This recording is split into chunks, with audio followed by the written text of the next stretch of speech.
the word control contains so many sort of connotations. So many people think of control as things like, I've got mind control here, things like manipulation, things like people doing something to you, someone taking control of you. People think the government control you, your bosses control you. In relationships, perhaps you feel that you're being controlled. That's the kind of control most people think of, whereas actually with control the important thing is what it really is. Control is about making a decision that hopefully has an outcome that you want if you're in control. So if someone else is in control, they've got their agenda and that might not be your agenda. So that's when you get that conflict, and that's when you feel manipulated. If someone said, if the government said, we're going to give you £500 whether you like it or not, you're not going to care that they were in control because they're giving you what you want. But if they say, we're going to take £500 from you whether you like it or not, all of a sudden you feel, I didn't have a say in that. I don't. That sort of control, because it's conflicting with you, is where it becomes negative. Whereas control on its own is fairly indifferent. It's it doesn't make any difference whether it doesn't have feelings. It's just a term. Whereas if you take control, it's all about, well, what do you want? And people do have that sort of fear of, for example, seeing a hypnotherapist. They have that fear, I'm going to control them, I'm going to make them do this, I'm going to make them do that.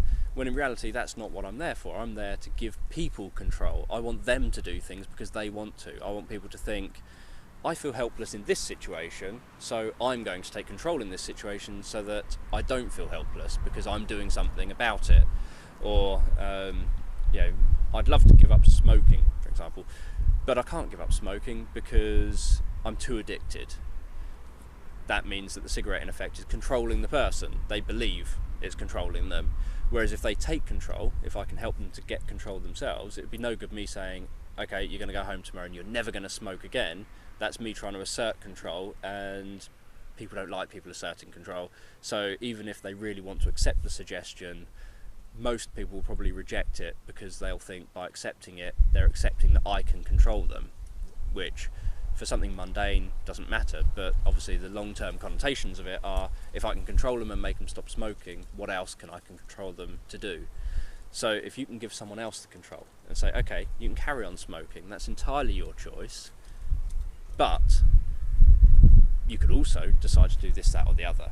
You could decide to, what's the reason behind the smoking? Maybe it's to relieve stress. Okay, well, you could decide to learn how to reduce stress with breathing techniques.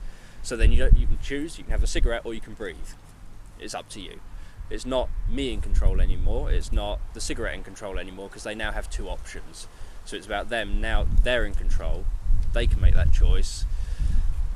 They can decide the old route or they can decide the new route. They know the new route has positive benefits, they know the new route has improved health, it improves the health of those around them, it most likely improves the health of future generations, because things like smoking can actually create changes on a genetic level within yourself that you can then pass on, sort of when you end up having a child. So what you're doing is saying, okay, by giving you a way of having choices, so in effect flexibility, by giving you flexibility you now have a choice. If you have a choice, you have control over your situation. Whereas when you saw one option as being the only option and it conflicted with what you wanted, you only saw one option, so you felt you had no control at all. You felt, well, there's no choice, I've got to do the job I do. I don't like it, but I've got to do it.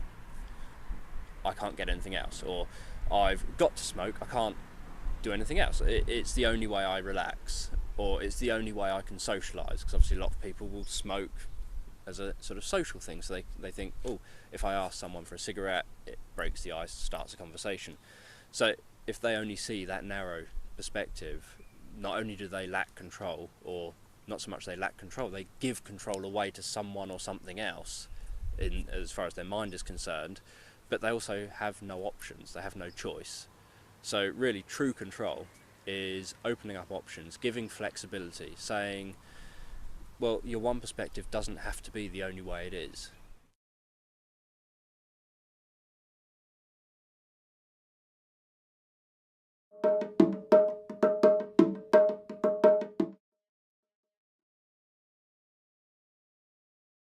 any sense of true control comes from yourself having flexibility, giving yourself flexibility.